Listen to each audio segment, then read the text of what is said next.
apa keutamaan dari salat tahajud ini?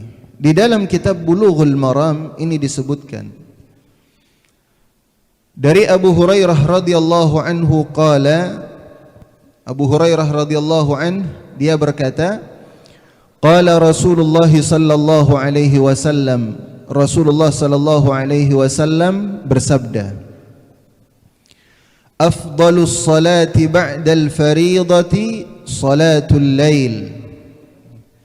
Salat terbaik, ya, salat terbaik setelah salat wajib adalah salat malam. Dan biasanya ketika disebutkan salat malam, makna pertama yang tersirat itu adalah tahajud. Maksudnya adalah tahajud. Walaupun itu umum, tetapi makna pertama yang tersirat itu adalah salat tahajud. Jadi salat yang terbaik, salat terbaik setelah salat wajib itu adalah salat tahajud. Nah, di sini juga ada pelajaran disebutkan oleh para ulama, ya.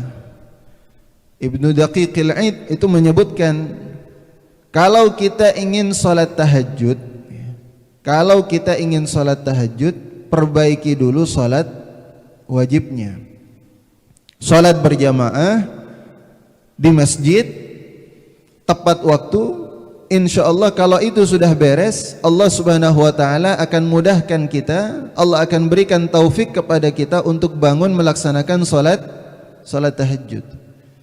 Tapi kalau kemudian salat wajibnya belum beres, belum sempurna, masih suka menunda waktu, ya, dia sendirian salatnya, lalu kemudian bermimpi untuk salat tahajud, ya bisa, sulit, berat, ya. Berat dia untuk bangun di tengah malam, karena ini bangun malam ini urusannya dengan taufik juga dari Allah Subhanahu wa taala, bukan dengan alarm. Dia buat alarm itu berkali-kali, kalau tidak ada taufik dari Allah Subhanahu wa taala berat ya. Tapi kalau nonton bola bangun langsung itu. Makanya apa? Taufik dari Allah Subhanahu wa taala. Boleh jadi dia sudah bangun, dia sudah terbangun, terjaga sudah jam 3, jam setengah 4 gitu. Tapi Allah Subhanahu wa taala tidak memberikan kepada dia taufik, tidak memberikan kepada dia hidayah, tidak diberikan kemudahan kepada dia. Makanya kemudian berat untuk bangun malam. Tapi kalau orang yang diberikan taufik oleh Allah Subhanahu wa taala, walaupun tidurnya itu terlambat sekalipun, tapi Allah Subhanahu wa taala berikan kepada dia kemudahan, bangun di malam hari untuk melaksanakan salat tahajud dan tidak ada wajah lelah gitu. Dan tidak merasa kelelahan. Karena apa? Allah Subhanahu wa taala berikan kepada dia. Bagaimana tidak? Seperti Rasulullah sallallahu alaihi wasallam sudah siang harinya full, mungkin istirahat hanya sejenak gitu. Wa inna laka fin nahari sabhan tawila, itu disebutkan dalam surat Al-Muzammil. Kamu di malam hari itu sudah di siang harinya sudah kerja beraktivitas itu yang panjang. Di malam harinya disuruh bangun dan tidurnya sedikit. Dan biasa orang-orang saleh itu semacam itu. Nah, ini salat tahajud disebutkan oleh Rasulullah sallallahu alaihi wasallam adalah afdalus salah ba'dal fariidah. Salat terbaik setelah salat wajib. Jadi kalau kemudian kita itu ingin mendapatkan posisi kedudukan yang istimewa di sisi Allah Subhanahu wa taala, laksanakan salat tahajud. Ditegaskan lagi di dalam Al-Qur'anul Karim yang tadi itu, yang pertama saya kutip di dalam surat Al-Isra ayat ke-79, wa minal laili fatahajjad bihi nafilatan laka asa an yab'atsaka rabbuka maqaman mahmuda. Masyaallah. Asa, tahu asa itu dalam bahasa Arab adalah sebuah keniscayaan. Keniscayaan. Apa itu artinya keniscayaan? Asa itu pasti ya. Asa ayyab'atsaka rabbuka yab'ats. Itu kalau ba'atsa yab'ats itu beda sama sekedar diangkat, tapi diangkat setinggi-tingginya oleh Allah Subhanahu wa taala. Dan siapa yang mengangkat kita? Bukan manusia, bukan pemimpin, bukan presiden, bukan siapa-siapa, tapi Rabbuka, Allah Subhanahu wa taala. Siapa yang tidak mau diangkat kedudukannya oleh Allah Subhanahu wa taala? Siapa yang tidak mau dimuliakan kedudukannya oleh Allah Subhanahu wa taala? Ini Allah. Allah yang meninggikan kita semuanya, yang memuliakan kita semuanya. Asa ayyab'atsaka rabbuk maqaman mahmuda, tempat yang terpuji, kedudukan yang mulia. Allah akan berikan kepada kita tempat yang mulia. Bagaimana itu tempat yang mulia? Macam-macam, ikhwatal iman. Dia tidak harus menjadi orang yang kaya, dia tidak harus kemudian menjadi orang yang populer, tapi paling tidak apa? Dia disenangi. Di manusia itu disenangi, di kalangan manusia. Banyak orang yang kemudian senang kepada dia. Ya, dan tentunya ini yang paling utama adalah nanti di yaumil akhir akan mulia di sisi Allah Subhanahu wa taala. Tinggi di surganya Allah Subhanahu wa taala. Nah, ini yang pertama, dia akan mendapatkan kedudukan yang mulia karena dia salat tahajud adalah salat yang afdal setelah salat wajib, salat 5 waktu. Kemudian yang kedua, fadilah yang kedua, bahwa salat tahajud ini adalah pintu bagi kita untuk masuk ke dalam surganya Allah Subhanahu wa taala dengan mudah, ya, dengan gampang. Ini salah satu caranya adalah salat tahajud, berdasarkan sabda dari Nabi kita sallallahu alaihi wasallam. Dari Abdullah ibn Salam radhiyallahu an, beliau berkata bahwa Rasulullah sallallahu alaihi wasallam bersabda dalam salah satu hadis yang terkenal, ya ayyuhan nas afshus salam wa at'imut ta'am wasilul arham wa sallu bil laili wan nasu niyam tadkhulul jannata bisalam. Wahai manusia, afshus salam, tebarkan salam. Ya, salam, tebarkan salam. Kemudian wa at'imut ta'am, beri makanan, kasih makan. Ya, sedekah dengan makanan. Ini secara spesifik Rasulullah sallallahu alaihi wasallam menyebutkan makanan. Wa at'imut ta'am wasilul arham, dan jalin silaturrahim, jalin hubungan silaturrahim. Wasallu bil laili wan nasu niyam, dan salat di malam hari di saat manusia itu terlelap dalam tidurnya. Apa kata Rasulullah sallallahu alaihi wasallam? Tadkhulul jannata bisalam. Niscaya kalian akan masuk ke dalam surga dengan selamat. Ya, ini bisalam. Jadi kalau kita ingin masuk surganya selamat, salah satunya adalah salat malam, salat tahajud. Nah, apa itu masuk surga dengan salam, ya, dengan selamat? Al-Imam Asy-Syatibi kemudian menafsirkan, mensyarah ini. Apa maksudnya tadkhulul jannata bisalam? Yang pertama, kata Al-Imam Asy-Syatibi, bahwa tadkhulul jannata bisalam dengan selamat artinya dia masuk surganya itu tanpa mampir dulu ke neraka. Gak mampir dulu ke neraka. Tapi ini diamalkan. Tebarkan salam, kasih makan ke orang lain, jalin silaturrahim. Kemudian salah satunya juga salat malam. Kalau 4 ini dilakukan, masuk surganya itu langsung tidak pakai mampir lagi ke neraka. Ini selamat. Sebab ada orang yang masuk surga itu masih mampir dulu, wal'iyadzubillah. Jangan dianggap enteng.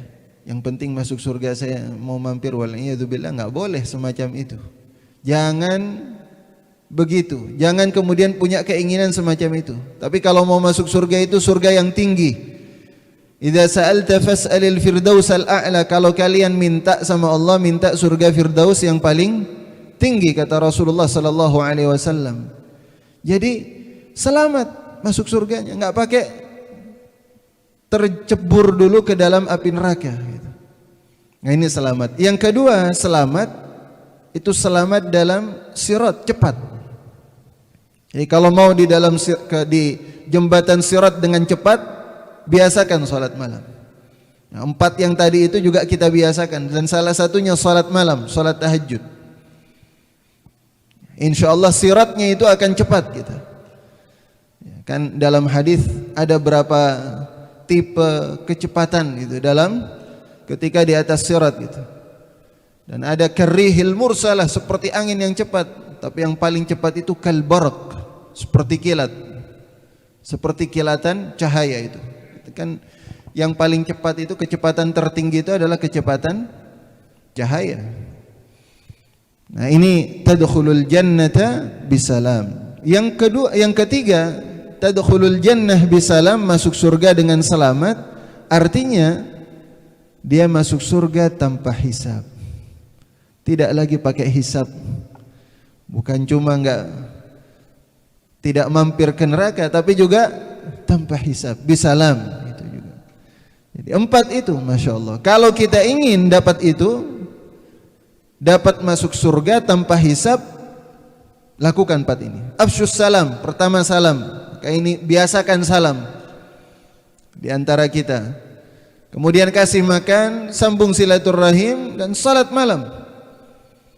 Insya Allah masuk surga tanpa hisab. Dan hisab disebutkan oleh para ulama, wal hisabu naw'un minal azab.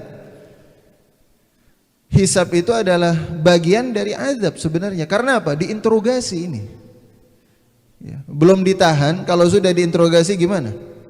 Kalau dipanggil dapat surat panggilan saja sudah ketar-ketir kita. Takutnya bukan main, gemeter duluan kalau dari rumah itu. Apalagi sudah di kantor polisi, sudah diinterogasi, ditanya ini segala macamnya. Kadang jawabannya itu berantakan kita, bicaranya itu sudah tidak teratur. Dikarenakan apa? Rasa takut yang luar biasa. Ini yang nanti yang menginterogasi kita itu adalah Allah Subhanahu wa taala. Amal kita semuanya itu, makanya nau'un minal azab. Tapi kalau orang sudah enggak pakai diinterogasi dulu, ditanya dulu, dievaluasi dulu, diperiksa dulu amal solehnya, langsung masuk ke dalam surganya Allah Subhanahu wa taala bisalam. Ini salat tahajud. Salat tahajud. Kemudian yang lainnya, bahwa fadilah yang lain dari salat tahajud adalah ini, salat tahajud ini adalah sumber keberkahan hidup. Sumber keberkahan hidup. Karena apa? Bahwa disebutkan seperti yang tadi di dalam surat Al-Isra, Allah Subhanahu wa taala menyebutkan ayyab'atsaka rabbuka maqaman mahmuda. Itu disebutkan oleh seorang mufassir yang bernama Al-Imam Al-Alusi, maqaman mahmuda di situ adalah barakah, keberkahan dalam hidup kita. Keluar berbagai macam keberkahan dalam hidup kita itu. Dapat barakah, waktunya berkah. Coba kalau orang di malam hari, ini biasanya dirasakan sama orang yang menuntut ilmu syariah ya. Orang yang menghafal Al-Quran itu paling pas, paling kuat itu kalau kemudian dia sudah menghafal pada waktu-waktu tersebut. Atau dia belajar baca buku, baca kitab itu pada malam-malam itu. Itu tidak tahu bagaimana caranya Allah Subhanahu wa taala kemudian memberikan kepada kita ilmu yang melekat, hafalan yang kuat ketika dilakukan itu pada malam hari. Beda sama siang hari.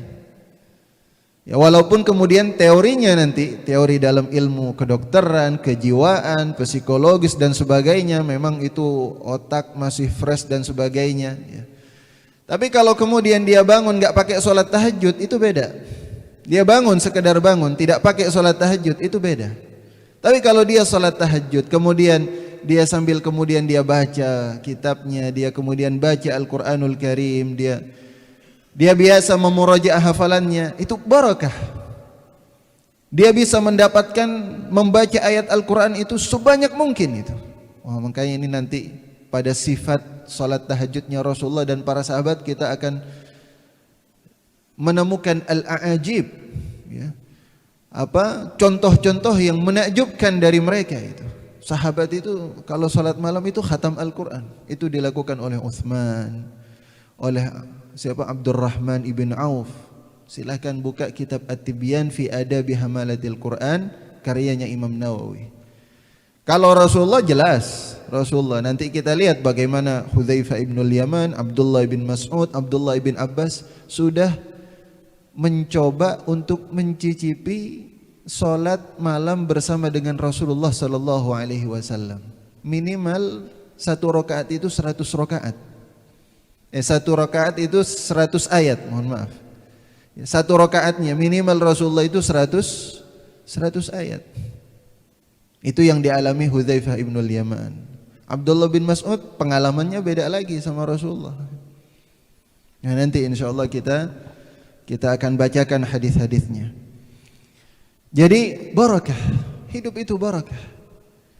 Dan dari sisi kemudian nanti kehidupannya, rezekinya itu ada keberkahan. Tapi jangan kemudian diukur bahwa barakah itu harus banyak hartanya gitu. Oh kalau yang banyak ini bisnisnya lancar, ini oh ini berkah. Kalau yang macet oh berarti enggak berkah. Enggak semacam itu. Al-barakah itu rahasia ziyadatul khair, tambahan kebaikan yang Allah Subhanahu wa taala berikan kepada setiap hamba berupa ketenangan, dan dia diberikan taufik oleh Allah Subhanahu wa taala untuk melakukan amal saleh, itu juga barakah. Apalah artinya banyak harta kalau kemudian dia tidak rajin ibadah? Nggak ada artinya. Tapi berkah itu kalau dia diberikan taufik oleh Allah Subhanahu wa taala, waktu-waktunya itu terisi untuk bertaqarrub kepada Allah Subhanahu wa taala. Nah, ini fadilah yang ketiga. Yang keempat, fadilah yang keempat, malam hari salat tahajud itu adalah waktu di mana Allah Subhanahu wa taala sangat dekat dengan hambanya, sepertiga malam yang terakhir. Sebab dalam satu hadis disebutkan, yanzilu Rabbuna subhanahu wa ta'ala fi thuluthil akhir. Allah Subhanahu wa taala pada malam sepertiga malam yang terakhir, ya, itu dekat turun ke langit bumi. Dia ingin melihat, memantau pada sepertiga malam yang terakhir, dipantau oleh Allah Subhanahu wa taala. Jadi bukan hanya malaikat, tapi Allah Subhanahu wa taala yang melakukan pantauannya langsung. Dan tidak hanya itu, Allah Subhanahu wa taala menawarkan kepada kita semuanya, hal min mustaghfirin faaghfirulah. Adakah orang yang minta ampun kepadaku, aku berikan ampunan kepada dia. Hal min sa'ilin fa'u'tiyalah. Adakah orang yang meminta kepadaku, memohon hajatnya kepadaku, fa'u'tiyalah, aku akan berikan hajat yang dia inginkan. Itu ditawarkan oleh Allah Subhanahu wa taala. Sayangnya banyak kita itu enggak merespon tawaran dari Allah Subhanahu wa taala. Tapi lebih asyik kemudian dengan selimutnya tadi. Makanya sepertiga malam yang terakhir itu saatnya kemudian kita dekat dengan Allah Subhanahu wa taala. Ya, Allah Subhanahu wa taala akan berikan kepada kita apa yang kita minta. Pengabulan doa-doa kita itu sangat besar ketika kita panjatkan pada sepertiga malam yang terakhir, terutama setelah salat tahajud, ikhwatal iman.